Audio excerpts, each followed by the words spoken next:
Sveiki!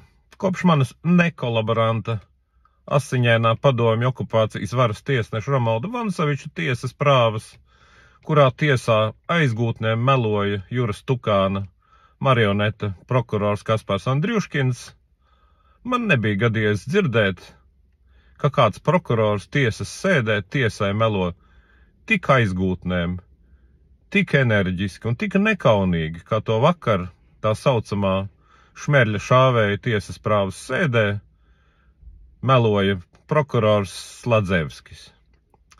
Pavisam īsi. Lietas būtība tātad ir tāda, ka 2022. gada pavasarī Šmerlī notika dīvaina šaudīšanās, viens cilvēks gāja bojā, viens tika ievainots, un prokuratūra pēc tam aiznesa uz tiesu apsūdzību, kuras pamats bija ļaundaris, pusmūža gadu vīrietis, aizgāja uz mežu, satika nevainīgi pastaigājošos jauniešu bariņu. Tas, ka viņa bija smagā alkohola un narkotisko vielu reibumā, nav svarīgi. Izjuta pret viņiem nekavējoties tik briesmīgu nepatiku, ka ņēma un vienu nošāva un ko tur vēl ievainoja ar nelegāli līdzestaipītu ieroci.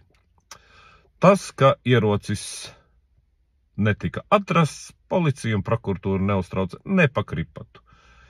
Kad šis te pusmūža vīrietis, kas tagad ir apsūdzēts, vairāk kārt policija un prokuratūra teica, klaunu, bet aizvediet mani tak uz to vietu, es jums parādīšu, kuras to ieroci izmetu. Policija un prokuratūra teica, vienkārši sakot, ej tak tu dirst, mums tāpat ir labi, pietiks priekš tevis. Nu lūk, un vakar tiesā notika pavērsiens. Policijai un prokuratūrai, protams, ļoti nepatīkams. Apsūdzētais, saprotot, ka nekādu taisnības un patiesības noskaidrošanu no policijas un prokuratūras viņš var negaidīt, bija ar savas aizstāves palīdzību noalgojis privātdetektīvu, kas 3 dienas bija sirsnīgi makšķerējis ar magnētu upi tajā vietā, kur apsūdzētais bija pateicis, ka viņš to ieroci ir izmetis, un ticiet vai ne, tiešām aprūsējuši šaujamo no upes ar magnētu dabūjis ārā. Un vakar tad apsūdzētais ar savas aizstāves starpniecību izteica pieteikumu, klaunu būtu tā kā ļoti forši, tā kā ierocis ir atrasts, pievienojiet viņu lietai, uztaisiet ekspertīzi, lai noskaidrotu, cik tad īsti, vai tas ir tas ierocis, vai no šī ieroča ir šautas tās lodes, kas ir atrastas bojā gājušā ķermenī vēl kaut kur, cik tad īsti reizes no viņa varēja izšaut, jo apsūdzību apgalvo, ka apmēram 10, bet ja tas ir revolveris, tad no revolvera standartā var izšaut 6 reizes, un pēc tam tas ir jāpārlādē, kas sadzīviskas šaušanas apstākļos galīgi nav ātrs pasākums. Ja vien cilvēks nav Klints Īstvuds vai kāds no viņa varoņiem. Nu lūk, var sakot, pievienojiet, uztaisiet ekspertīzi, noskaidrosim visu patiesību. Šķistu pilnīgi normāls, loģisks lūgums, vai ne? Ja reiz prokuratūrai un policijai ir vēlēšanās patiešām noskaidrot taisnību. Taču mēs nedzīvojam valstī, kurā Juras Tukāna prokuratūrai interesē taisnības noskaidrošana. Juras Tukāna vadībā prokuratūra ir pārvērtusies par sapuvušu pasūtījumu galdu. Un to vakar uzskatāmi pierādīja prokurors Sladzevskis. Vispirms prokurors Sladzevskis tramīgi un bailīgi visvisādi centās panākt, lai tikai tiesas sēdē netiktu atskaņots un parādīts video ieraksts no notikuma vietas, kurā ir skaidri redzams, kā 4 urlas aplēns pusmūža vīrieti, kurš mēģina kaut kā pa labam tikt projām, bet viņiem tas acīm redzami neizdodas. Viņam tas acīm redzami neizdodas, viņam tiek piedāvāts ar pudeli pa galvu, paņemt mutē un ko tur vēl nē. Pats šaušanas brīdis nav nofilmēts, vai arī ir bijis nofilmēts, tad ir pa šo laiku izdzēsts.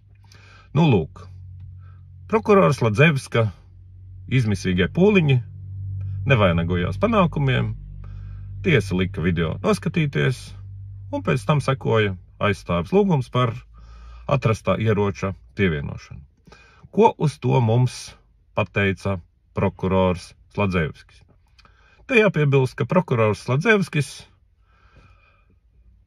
jau labu laiku ir pilnīga un absolūta Juras Tukāna marionete. Kopš tā laika, kad viņam bija tas untums, vai kā to sauc, piedalīties neatļautā Covida ballītē kopā ar savu tiesu, kopā ar savu sievu tiesnesi Sladzevsku, par ko prokurors Sladzevskis gandrīz izlidoja no amata, bet tomēr to saglabāja acīm redzami ar zināmiem noteikumiem.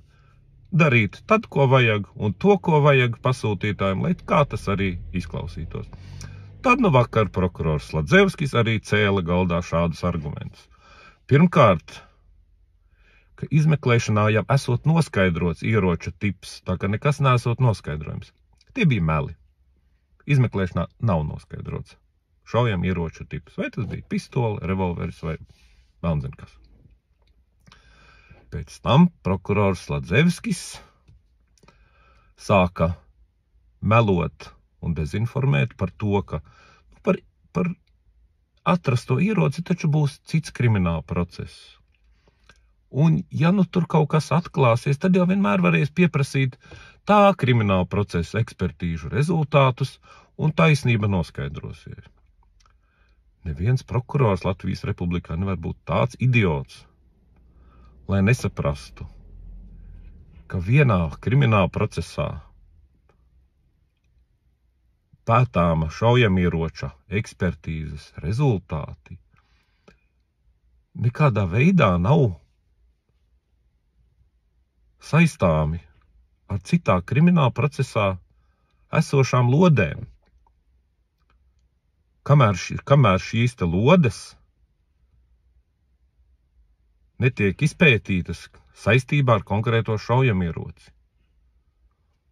Un ja tas notiek cita krimināla procesa ietvaros, tad šī te šmerļa šaušanas krimināla procesa ietvaros nav nekāda pamata izprasīt tur kaut kāda cita procesa rezultātus un ekspertīzes.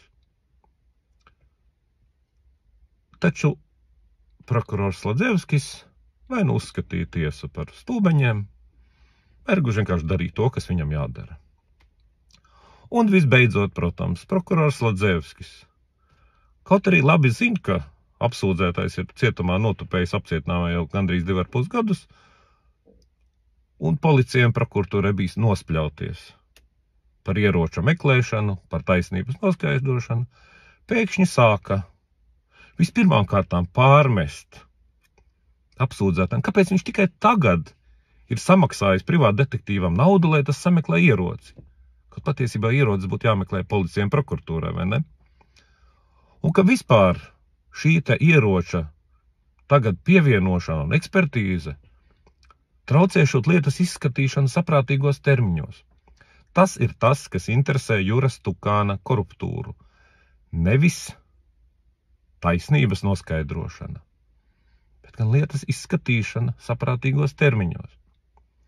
Un te jautājums, ar ko izskaidrojam šie absolūti stulbie meli, manipulācija un dezinformācija, ar ko tiesas sēdē nodarbojās prokurors Sladzevskis. Atbilžu varianti var būt vairāki. Vai nu prokurors Sladzevskis primitīvi baidās, ka viņa celtā apsūdzība sabruks, kad notiks ieroča ekspertīze. Vai nu viņš baidās par to, ka pēkšņi izrādīsies, ka ierocis ir tikpat dīvains, kā tas, ar kuru savulaik nošāva valsts ieņēmuma dienesta Ludzas nodaļas vadītāju Liscovu, proti, ka tas ir ņemts un pirms tam atšauts Satversmes aizsardzības birojā. Bet varbūt ir jāņem vērā Jutas Strīķes 2018. gadā teiktie vārdi. Citējuši precīzi. Latvijā ir izveidots čekistu, komunistiskās partijas biedru un oligārhu uzturēts noziedzīgs mafijos tīkls. Tajā ietilpst cilvēki no prokuratūras, tiesu sistēmas, politiskām partijām, ministri, ierēģi, deputāti, lielu banku un valstī nedraudzīgu uzņēmumu vadītāju, masu mediju un sociālo aptauju veicēju. Juta Strīķe drīz pēc šī paziņojuma nedaudz mīklaini nomira. Ļoti iespējams, ka prokurors Sladzevskis gluži vienkārši nevēlas, lai ar viņu notiktu kaut kas līdzīgs, un tāpēc dara to, ko viņam liek. Visu labu!